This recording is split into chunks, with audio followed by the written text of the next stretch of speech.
साधना से सिद्धि की ओर। जिंदगी कैसी है ये जिंदगी? कभी मुश्किलें तो कभी चुनौतियां, कभी तकलीफें तो कभी परेशानियां, कभी ये सवाल कि आखिर हम इस दुनिया में आए ही क्यों, तो कभी ये कश्मकश हम इन मुसीबतों का हल ढूंढे भी तो कैसे। हर कोई अपने आप से, अपने भाग्य से, इस दुनिया से कोई ना कोई प्रश्न पूछता ही रहता है। जैसे कि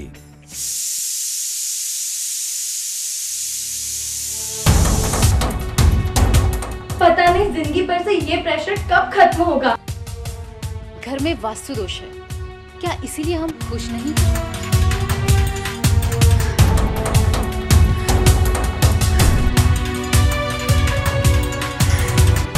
सूली गोद से बड़ा दर्द कोई नहीं होता।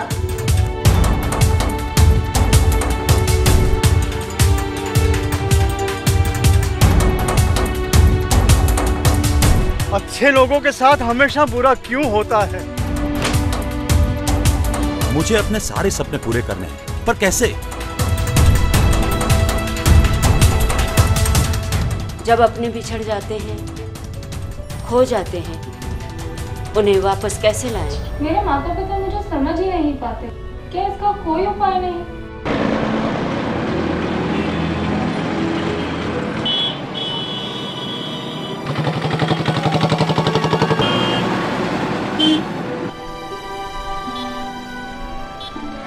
ईश्वर की बनाई इस दुनिया को देखना चाहता हूँ।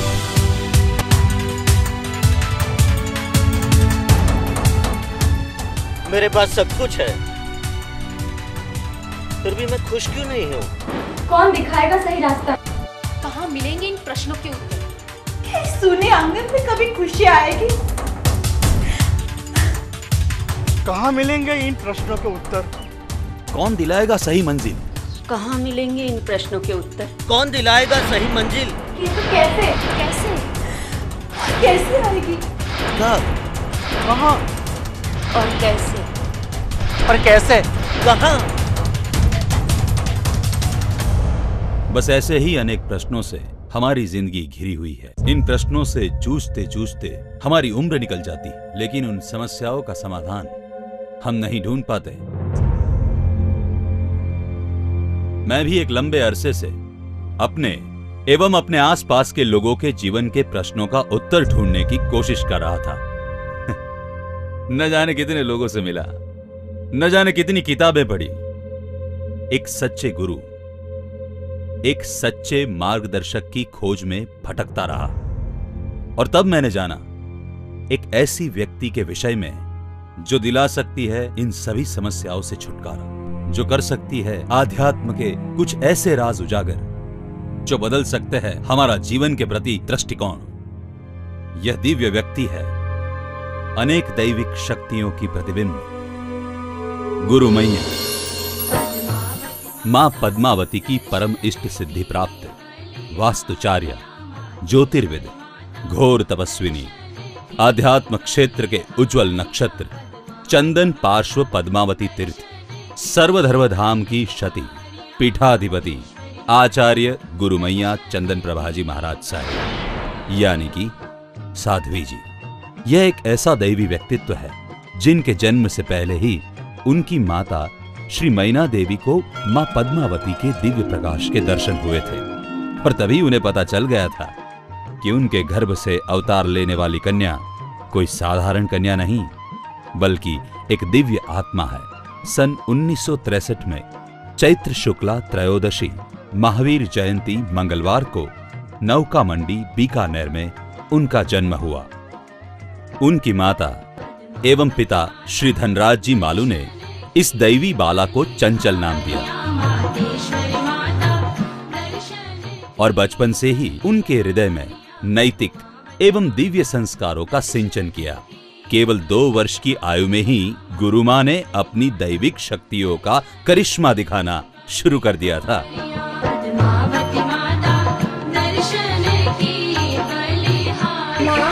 मैं अध्यात्म और साधना में ही अपना जीवन व्यतीत करना चाहती हूँ। मुझे मार्गदर्शन दीजिए, मैं क्या करूँ? बेटा, तुम्हारी आयु केवल 12 वर्ष की है। तुम कठोर साधना और तपस्या कर पाओगी? हाँ, मुझे लगता है कि मेरा जन्म ही इसीलिए हुआ है कि मैं धर्म के पथ पर चल सकूं। ठीक है, तुम एक काम करो, मेरे साथ चलो।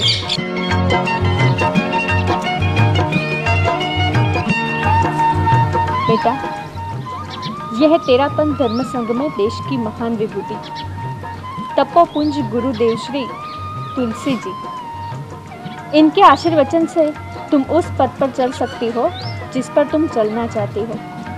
हे परम गुरु, मैं आज से अपना जीवन आपके चरणों में समर्पित करती हूँ। मुझे आध्यात्म के उस रोशन मार्ग पर ले जाइए जहाँ परमात्मा का प्रकाश हो और साधना की शक्ति प्राप्त हो। ऐसे सिर्फ 12 वर्ष की आयु में गुरु मैया ने श्री तुलसी जी के चरणों में अपना जीवन अर्पण कर दिया। गुरु माँ ने 5 वर्ष तक विद्याभूमि राणावास पारमार्थिक शिक्षण संस्थान लाडनू में अध्ययन किया और 1981 की पौष शुक्ला पंचमी के दिन सरदार शहर में जैन भगवती दीक्षा स्वीकार की। इतनी कम उम्र में गुरु मैया की दीक्षा का प्रसंग इस बात का प्रमाण है, उनका जन्म केवल धर्म और मानव जाति की सेवा के लिए ही हुआ है। दीक्षा धारण करने के बाद गुरु मैया ने तपस्या में कई नए कीर्तिमान स्थापित किए, जैसे कि सिर्फ पानी पर यानी तिविहार तपस्या के अनेक प्रसंग, 120 दिन की कठोर तपस्या में केवल 14 दिन अल्पाहार इत्यादि।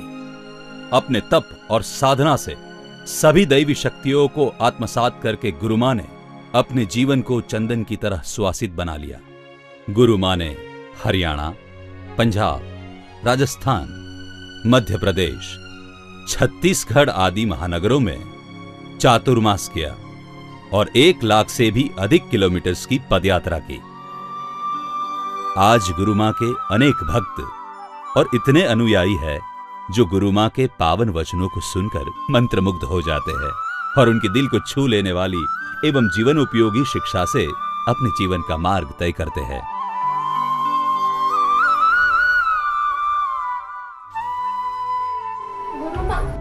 गुरु मां प्रणाम। गुरु मां, मैं अत्यंत दुविधा में हूँ। एक तरफ मेरे अपने आदर्श है और दूसरी तरफ मेरे परिवार वालों के नियम। आखिर मैं किस तरफ जाऊँ, किसकी सुनूं और क्या करूँ? सच और गलत के बीच में फैसला कैसे करूँ? बेटा, फैसला करने वाले तो प्रभु पार्श्वनाथ हैं, माँ पद्मावती हैं। हमें तो सत्य मार्ग पे चलना है, आस्था को अपने जीवन में उतारना है और श्रद्धा रख करके उन नियमों पे चलो। तुम्हारा माँ भगवती सब कल्याण करेगी, सब विघ्न बाधा दूर हो जाएगी। माँ भगवती तेरी रक्षा करे। तेरा कल्याण हो बेटा, तेरा कल्याण हो बेटा। ऐसे ही मेरे और आपके जैसे दुविधा में फंसे न जाने कितने लोगों को गुरु मां ने जीने की सही राह दिखाई है। लेकिन वो कहते हैं ना कि ईश्वर के सच्चे भक्त को हमेशा उनकी कठोर परीक्षा का सामना करना पड़ता है। जैसे सोना अग्नि में तप्त होकर ज्यादा निखरता है, वैसे ही ईश्वर का सच्चा भक्त उनकी कठोर से कठोर कसौटी को पार करके और भी दिव्यता प्राप्त करता है। और ऐसा ही कुछ हुआ गुरु मां के जीवन में भी। सन 1995 में उनके जीवन में भी एक ऐसा मोड़ आया जहां उन्हें स्तन कैंसर जैसी असाध्य बीमारी से जूझना पड़ा।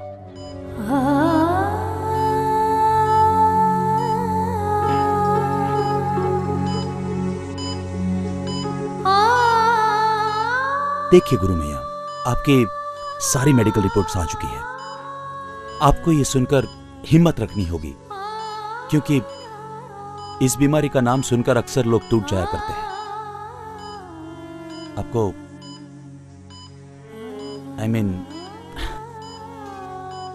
आपको स्तन कैंसर है। देखिए गुरु मैया, ये इमरजेंसी केस है और मुझे लगता है कि सिर्फ दवाई से इसका इलाज मुमकिन नहीं है। कैंसर पूरी तरह से फैल चुका है।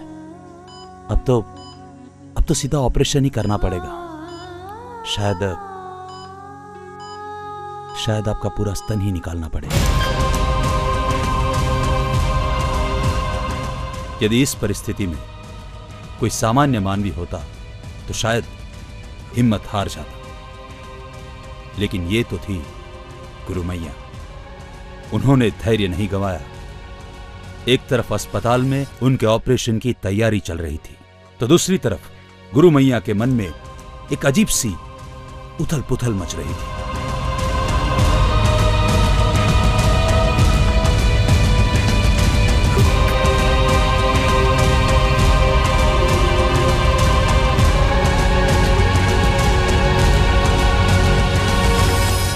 जिन्होंने अपने जीवन काल में कभी भी दवाई नहीं खाई थी, उनके लिए इस ऑपरेशन से गुजरना किसी तूफान से कम नहीं था।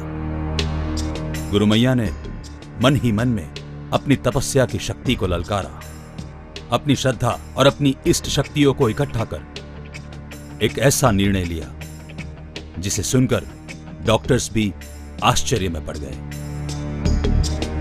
अपने ऑपरेशन से केवल 4 दिन पहले उन्होंने घोषणा की कि वे ऑपरेशन नहीं करवाएगी। आज से मैं अष्टम तप धारण कर अन्न, जल एवं शयन का परित्याग करती हूँ। आज से मैं 75 घंटों तक मौन व्रत का पालन कर एक ही स्थान पर, एक ही आसन पर बैठकर तप करूंगी।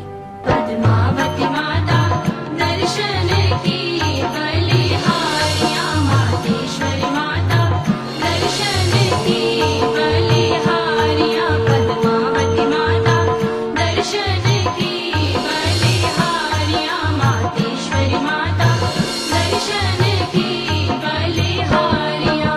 और इस तरह गुरु मैया ने डॉक्टर्स पर आशा रखने की बजाय मां पद्मावती की शरण में जाना उचित समझा।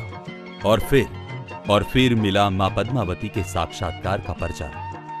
गुरु मैया को मिला एक नया जन्म।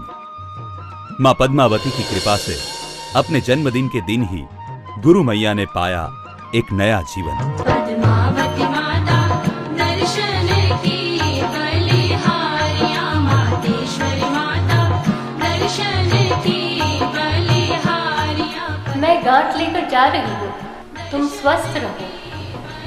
अब मैं संपूर्ण रूप से स्वस्थ हूँ। अब बस मुझे इस बात का प्रमाण सिर्फ डॉक्टर से लेना है। So strange। और जब सारी मेडिकल रिपोर्ट्स आई तो डॉक्टर्स भी हैरान रह गए। मां संपूर्ण रूप से स्वस्थ हो चुकी थी। चारों ओर गुरु मैया का जय जयकार होने लगा। भक्तजन खुशी से झूम उठे। और इस दिव्य घटना के बाद गुरु मैया ने संकल्प किया। आज से मैं ये संकल्प करती हूँ कि जैसे माँ पद्मावती ने मेरा सहारा बनकर मुझे नई जिंदगी दी है, वैसे मैं भी दीन दुखियों, रोगी एवं बेसहारा लोगों का सहारा बनूंगी। मुरझाए हुए चेहरों पर फिर से मुस्कुराहट लाना, पतझड़ जैसी जिंदगियों में खुशियों का सावन लाना, शारीरिक आदि व्याधि से पीड़ित लोगों को मुक्ति दिलाना, बस यही मेरे जीवन का लक्ष्य हो। और इस घटना के बाद गुरु मैया ने 1 वर्ष तक निर्जन वन में जाकर घोर तपस्या करने का संकल्प भी किया। मां पद्मावती की कृपा की गुरु मैया को इतनी भारी कीमत चुकानी पड़ी। उन्हें गौरवशाली तेरापंथ धर्म संघ की मर्यादाओं से मुक्त होना पड़ा। अपने संकल्प के अनुसार गुरु मैया ने घोर जंगल में प्रवेश किया। यहां स्वयं मां पद्मावती ने नागिन के रूप में दर्शन देकर साधना का संकेत दिया।